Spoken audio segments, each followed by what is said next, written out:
Hey all, I'm Justin, Brown Bear Components and the Adventures of the Downward Dog. I'll just show you a bit of what I'm working on today, which is the intercooler hosing. I'll flip this around. I've just started working on the coolant lines for the water-to-air intercooler, and what I've done is I've got these racework fittings for the screw ends for the ANs, but then I've also got these other fittings which are dry brakes. And the whole point of these dry brakes, which you'll see I've got one down there. So the feed and the return lines, if I need to take the barrel off and service any part of the truck, I don't have to drain the whole coolant system for that particular unit. I've gone with these dry brakes specifically so I can do that, and then also I can run testing on the lines themselves if I'm having any other issues or if I need to check flow. I've done these so they're back to front on one side and then front to back on the other, so then I can interconnect the two hoses and completely take the barrel out of the loop, but then I can also link between the barrel if I need to do any pressure testing or anything like that. So it's a pretty cool setup. You don't see this normally in a Unimog. Well, you don't see any of this normally in a Unimog. It's a one-off. I'm pretty excited about it. I've got a 8-inch round by 12-inch water-to-air intercooler from PWR. It's the biggest barrel that they do. I've done all the hard piping in stainless steel. You can see some of my welds aren't particularly great, but that just takes time. Lots more practice, but I'm getting there and I shouldn't have any leaks, and if I do, I'll fix them.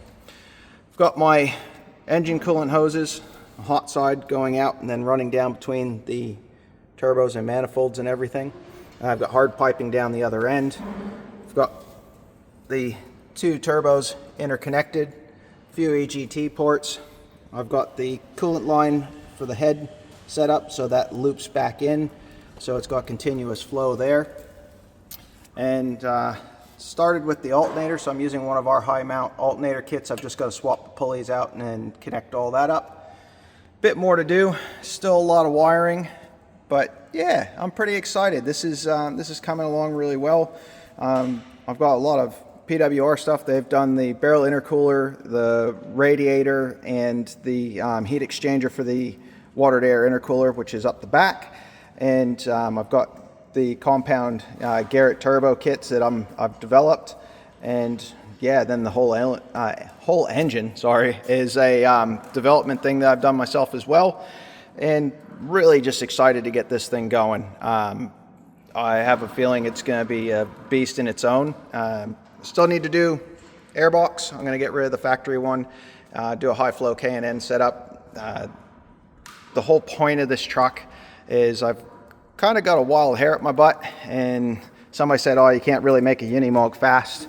And the idea is to hopefully break the 200 kilometer an hour bracket with it and see how that goes. In talks to still find out what tires I can use. It's going to be a tricky one, but in talks with a few different companies on that and seeing what we come up with.